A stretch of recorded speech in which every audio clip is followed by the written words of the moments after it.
போன பாட்டோடைய கண்டினியூஷன் பார்க்குறோம். போன பாட்டில் நம்ம காண்ட் பற்றி பார்த்தோம். காண்ட் என்ன சொன்னாங்க அண்ட் அவரோட அப்ளிகேஷன்ஸ் என்ன, அவர் சொன்ன தாட்டில் நம்ம எப்படி சிவில் சர்வீஸ்க்கு எப்படி அப்ளை பண்ணுறது அப்படிங்கிற வரைக்கும் நம்ம பார்த்தோம். இப்போ வந்து பென்தம் பார்க்க போகிறோம். Define the happiness from the point of view of the society. Every human beings want to maximize the happiness. This happiness is defined as a maximizing pleasure and minimizing the pain. Any action that helps in maximizing the happiness can be considered a good action. He want behind the individual happiness. He was influenced by herbs யாரு last இதில் நம்ம பார்த்தோம் லெவ்யத்தான். இவர் ஒரு political philosopher. ஸ்டேட்டையே வந்துட்டு சொல்லியிருக்கார் லெவ்யத்தானாக மாறிடுச்சு அப்படின்னு சொல்லிட்டு. இவர் வந்துட்டு அவர்னால இன்ஃப்ளூயன்ஸ் ஆகப்பட்டவர். From the perspective of the society, any action can be considered as good when it's maximize the welfare for maximum number of people for long period of time. அவர் வந்து என்ன சொன்னார், ஸ்டேட் வந்துட்டு தன்னை எலெக்ட் பண்ணின பீப்புளைவே நம்ம use பண்ணிகிட்ருக்குறோம், exploit பண்ணிகிட்ருக்குறோம் அப்படிங்கிறது தான் ஹெர்ப்ஸோட ஒரு பாயிண்ட்டு. அவர்னால இன்ஃப்ளூயன்ஸ் ஆகப்பட்ட இவர் என்ன சொல்கிறாருன்னா, நம்ம ஒரு விஷயம் பண்ணுறோம் அப்படின்னா, ஒரு ஸ்கீம் ஆகட்டும், இல்லை வந்துட்டு ஏதாவது ஒரு ப்ரோக்ராம்ஸு, ஃப்ளாக்ஷிப் ஸ்கீம்ஸு, இல்லை வந்து ஏதாவது ஒரு பாலிசி இம்ப்ளிமெண்ட் பண்ணுறோம் அப்படின்னா அது வந்துட்டு மேக்ஸிமம் நம்பர் ஆஃப் பீப்புளுக்கு வந்துட்டு வெல்ஃபேராக இருக்கணும். அது எப்படின்னா ரொம்ப லாங் ரன்னுக்கு இருக்கணும் அப்படிங்கிறது சொல்லியிருக்காரு. Utility means satisfaction. யூட்டிலிட்டி அப்படின்னா என்னென்னா சாட்டிஸ்ஃபேக்ஷனாக இருக்கணும். Goodness cannot be defined in the terms of individual action as a human being or social animals. Happiness can be studied from the perspective of welfare of collective society. இவர் என்ன சொல்கிறாருன்னா, happiness அப்படிங்கிறது தான் நம்மளோட வாழ்க்கையோடைய essence. அது நான் எந்த விதத்துலேயும் அதில் வேறு கருத்து எனக்கு கிடையாது. பட் ஆனால் ஹாப்பினஸ் அப்படிங்கிறது வந்து ஒரு இண்டிவிஜுவல் பொறுத்து நம்மளால் பண்ண முடியாது. நம்ம வந்து ஒரு கலெக்டிவ் பர்ஸ்பெக்டிவாக தான் நம்ம எடுத்துக்க முடியும்.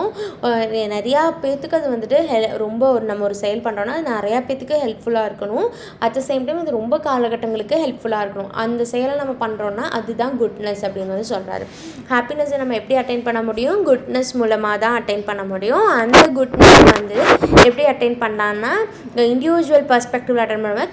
கலெக்டிவான ஒரு சொசைட்டிக்கு வந்துட்டு நிறையா வந்துட்டு வெல்ஃபேர் ஸ்கீம்ஸ் கொண்டு போய் சேர்த்துறது, அது ரொம்ப லாங் ரன்னுக்கு கொண்டு போய் நம்ம வந்து சேர்த்துறது அப்படிங்கிறது மூலமாக தான் நம்மளால் வந்துட்டு அட்டென்ட் பண்ண முடியும்னு சொல்லியிருக்காரு. Example, loan waiver are not good. 70% of farmers do not get it. Not long term welfare, short term gains.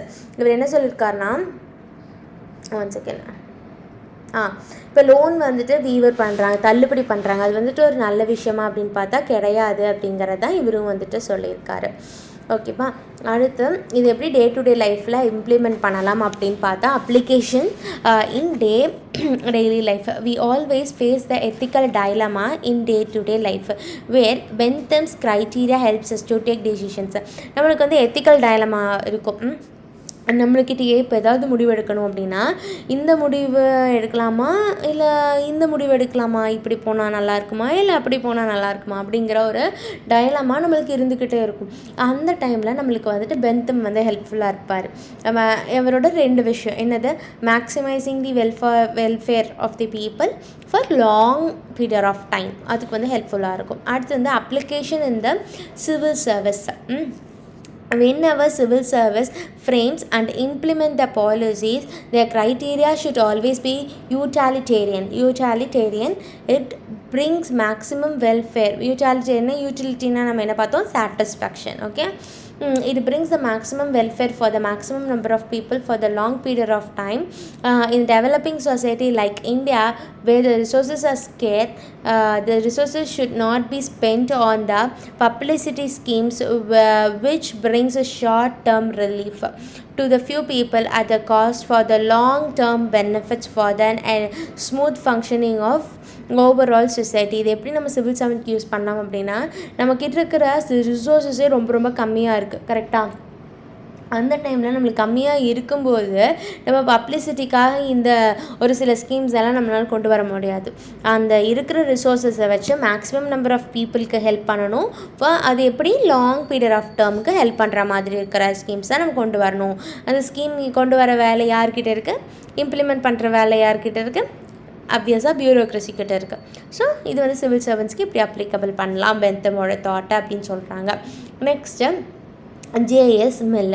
He was utilitarian thinker as well. He also believed in greatest happiness principle but defined happiness in much broader terms. He said happiness is not restricted to human beings and should be extended to all living beings on this earth. This earth belongs to everyone. All the species, every species has a right to live happily. An action can be considered good only when it brings happiness to all living beings. இவர் என்ன சொல்கிறாருன்னா, இவர் வந்து யூட்டாலிட்டேரியன் thinker தான், சாட்டிஸ்ஃபையிங்கான ஒரு thinker தான். இவருக்கு வந்துட்டு என்ன சொல்கிறாருன்னா, உலகத்திலே வந்துட்டு எதுக்காக மனுஷங்க பிறந்திருக்கிறாங்க அப்படின்னு பார்த்தா ஹாப்பினஸ்க்காக தான். பட் ஆனால் இந்த ஹாப்பினஸ் அப்படிங்கிறது வந்துட்டு மனுஷ ஜென்மங்களுக்கு மட்டும் கிடையாது, இங்கே இருக்கிற எல்லா எர்த்தில் இருக்கிற எல்லா ஜீவன்களுக்கும், அதாவது 64 யோனி பேதங்களுக்கும் தான். எல்லா 64,000 யோனி பேதங்களுக்குமே சமமானதான் இந்த happiness.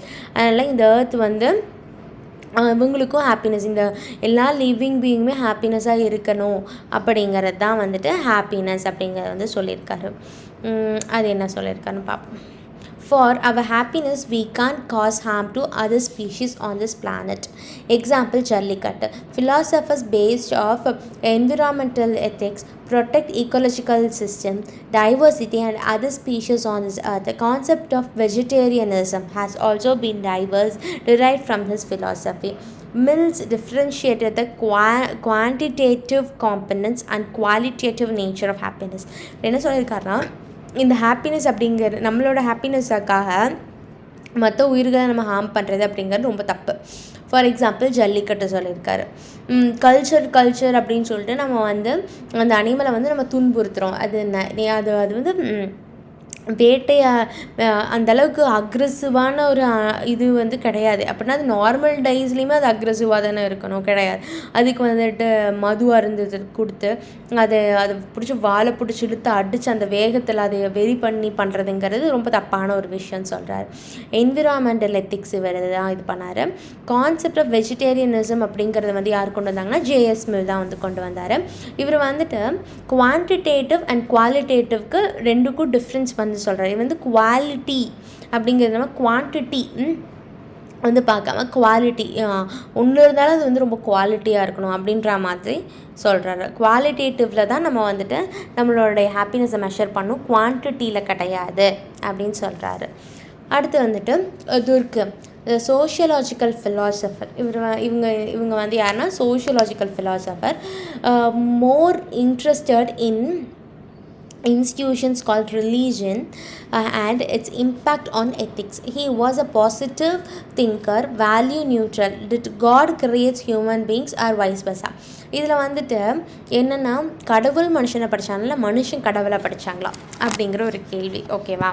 He said that human beings have created God. கடவுளை வந்துட்டு க்ரியேட் பண்ணது யாருன்னா மனுஷனாக க்ரியேட் பண்ணியிருக்கான் அப்படின்னு சொல்கிறாரு. Human beings by nature are insecure. They have a lot of fear and anxiety.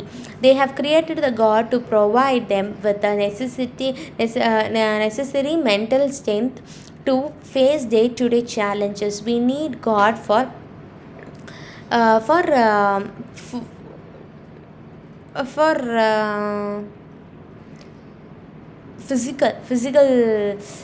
physical and mental peace. We need God because we are not physically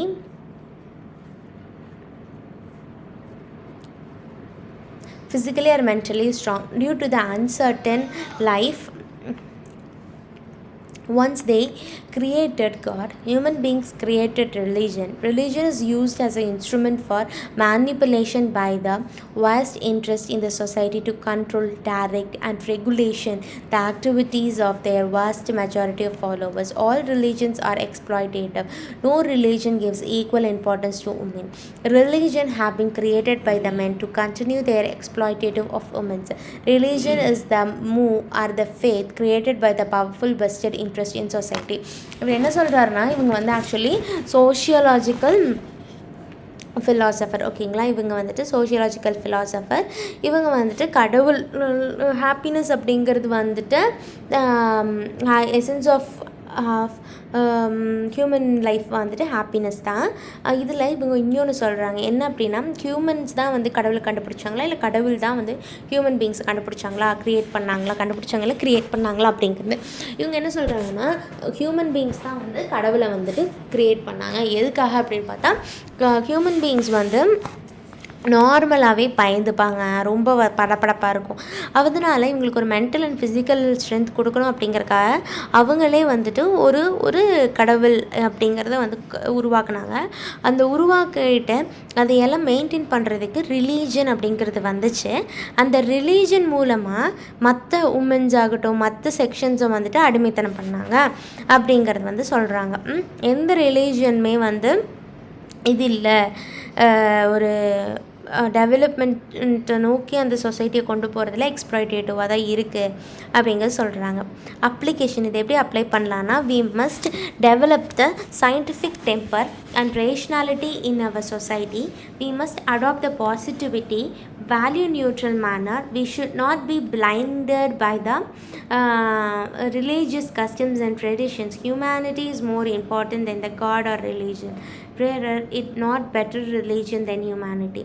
இவங்க இது வந்து சயின்டிஃபிக் டெம்பர். நம்ம எதையுமே ஏன் எதுக்கு என் கேள்வி கேட்கணும். ஜவஹர்லால் நேரு சொன்ன மாதிரி ரொம்ப ரேஷ்னலாக இருக்கணும். ரேஷ்னல் அப்படிங்கிறத நம்ம வந்து பார்த்தோம். அரிஸ்டாட்டில் பர்ஃபெக்ஷன் மூலமாக கொண்டு வந்தாங்க. இன்டலெக்சுவல் அண்ட் மாரல் அப்படிங்கிறத பார்த்தோம். அப்புறம் 2 வைஸ் பார்த்தோம். மினிமல் அண்ட் எக்ஸஸ் அப்படிங்கிறது. மினிமல் அப்படிங்கிறது வந்து என்ன, எக்ஸஸ் அப்படிங்கிறது என்ன அப்படிங்கிறது நான் வந்து கமெண்ட் செக்ஷனில் சொல்லுங்கள். And we must adopt the positivity, value நியூட்ரலாக இருக்கணும் அப்படிங்கிறது. ஒரு ரிலீஜன்னால் நம்ம வந்து பிளைண்டாக வந்துட்டு அதை ஃபாலோ பண்ணணும்னு இல்லை அப்படிங்கிறது. எல்லாத்த விட வந்துட்டு கடவுள் ரிலீஜனை விட மனித நேயமே வந்துட்டு சிறந்தது அப்படின்னு வந்து சொல்லியிருக்காங்க. இதோடு நம்ம வந்து ஃபிலாசபி வந்து நம்ம முடிச்சாச்சு.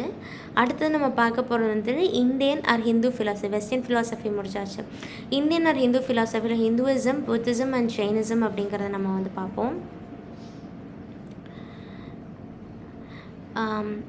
Sources of Hinduism.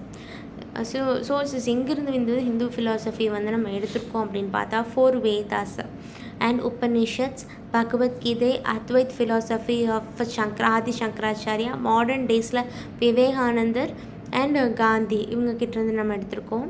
Hindu philosophy want behind the concept of happiness. Why do we take birth and death? What happens after we died?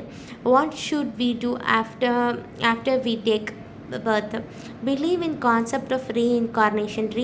Hindu philosophy la ஹாப்பினஸை தாண்டி ஒரு படி மேலே போயிருக்காங்க. என்ன அப்படின்னா, நம்ம எதுக்காக பிறந்திருக்கோம், நம்ம பிறந்ததுக்கப்புறம் என்ன நடக்குது, நம்ம இறந்ததுக்கப்புறம் என்ன நடக்குது அப்படின்ட்டு. ஹிந்து ஃபிலாசபியில் வந்துட்டு ரீஇன்கார்னேஷன் மேலே பிலீவ் பண்ணுறாங்க. ரீஇன்கார்னேஷன் அப்படின்னு என்ன, மறுபிறவி. It said that the soul in our body is permanent. When the soul enter the new body, it is called birth. When it leaves the body, it's called death. இல்லை பாடியிலக்குள்ளே வந்து அந்த soul வந்து இப்போ ஒரு குழந்தை பிறந்திருக்கு அப்படின்னா என்ன சொல்லுவாங்க, அந்த சோல் வந்துட்டு நம்ம உடம்புக்குள்ளே இருக்குது. இப்போ வந்து இறந்துட்டாங்கன்னு நம்ம எப்படி சொல்கிறோம், கண் இருக்குது, காது இருக்குது, அந்த உயிர் அப்படிங்கிறது இல்லை. அந்த உயிருங்கிறது என்னது, அந்த சோல் வந்து நம்ம உடலை விட்டு வெளியே போயிடுச்சு அப்படின்னா தான் இவங்க வந்து இறந்துட்டாங்க அப்படிங்கிறது. புரியுதா? அப்படின்னா இந்த சோல் அப்படிங்கிறத பெர்மனெண்ட், கரெக்டாக, மற்றது எல்லாமே டெம்பரவரி அப்படிங்கிறத சொல்கிறாங்க. According to the Hindu philosophy, the essence of human life is a self-realization or self-actualization, moksha or the salvation or liberalization of soul.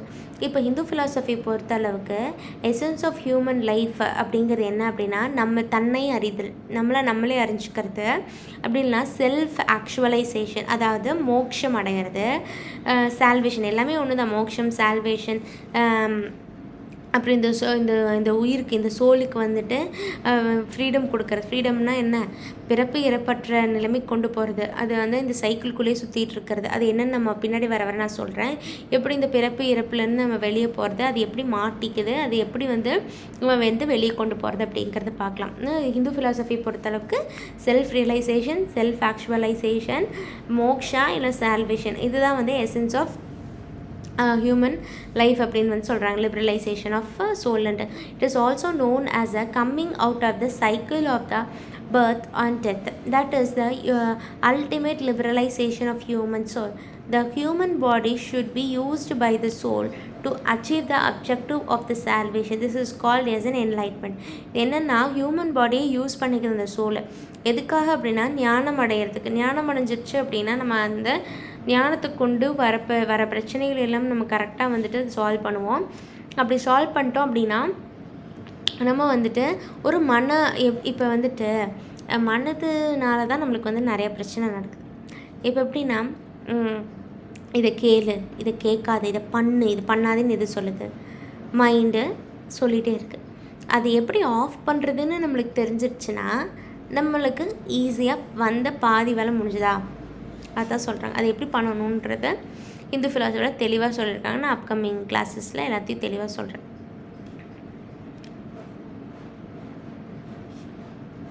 Okay. Buddha means enlightened soul. Buddha அப்படிங்கிறது வந்து அவர் நிலை தான். அவர் பேர் வந்துட்டு புக்தார் கிடையாது. அந்த புத்தா அப்படிங்கிறது ஒரு நிலை. அந்த நிலை பேர் என்னென்னா என்லைட்டட் சோல். யாராவது ஞானம் அடைஞ்சிருக்காங்கன்னா அந்த நிலை அடைஞ்சிருக்காங்க அப்படின்னா அது புத்த நிலை அப்படின்னு சொல்கிறது. அது பேர் புத்தா கிடையாது. This is called the merge of our inner soul with the divine soul. This is realization that you have God.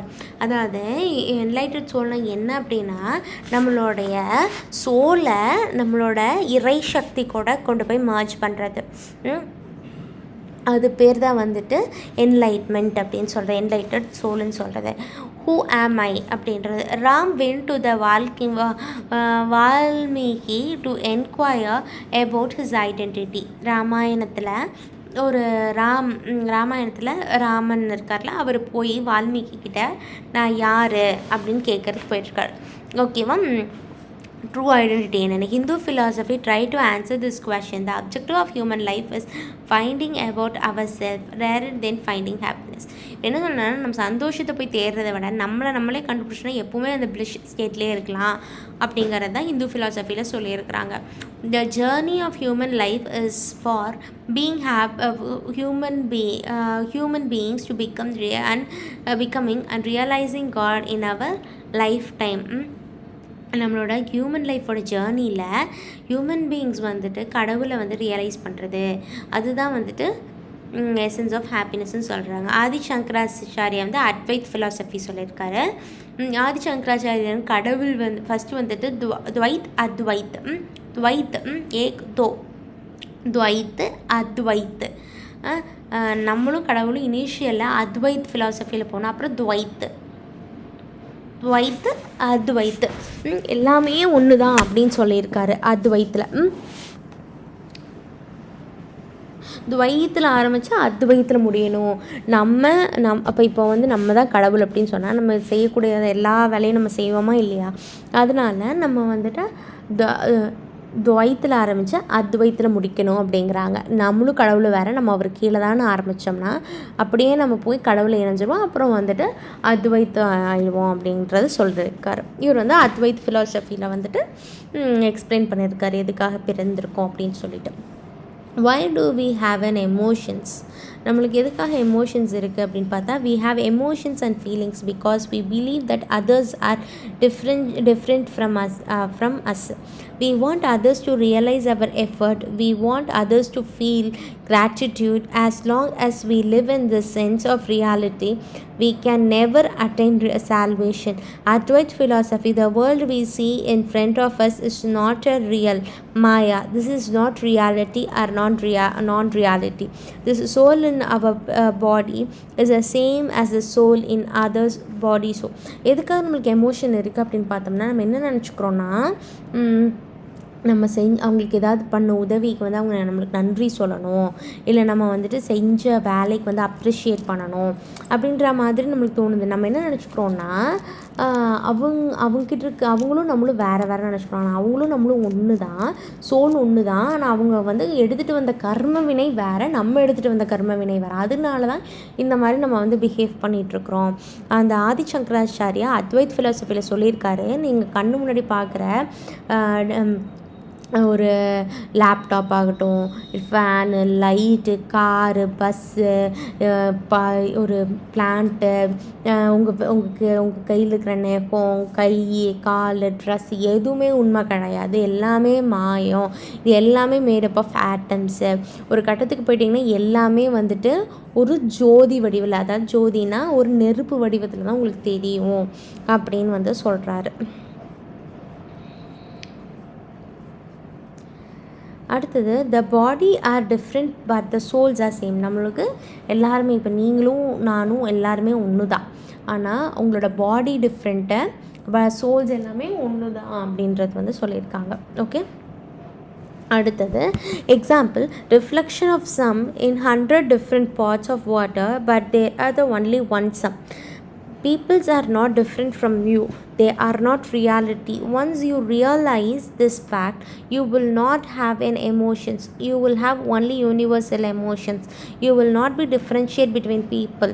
You will only have positive emotions towards people. When you will have help somebody, you will not expect anything in return. அதாவது என்ன சொல்லியிருக்காங்கன்னா, நம்ம எல்லாருமே ஒன்று தான். ஓகேவா? பாடி மட்டும்தான் வேறையாக இருக்குது. ஏன்னா வந்து கர்மவினை வந்துட்டு எடுத்துகிட்டு வந்தது. ஒருத்தவங்களுக்கு கை இருக்குது, கால் இருக்குது, ஒவ்வொருத்தவங்களுக்கும் ஒவ்வொன்று இல்லை. அந்த மாதிரி இருக்கிறதுக்கு காரணம் வந்து முன்ஜென்ம கர்மவினை. ஓகேவா? அதனால் அப்படி இருக்காங்க.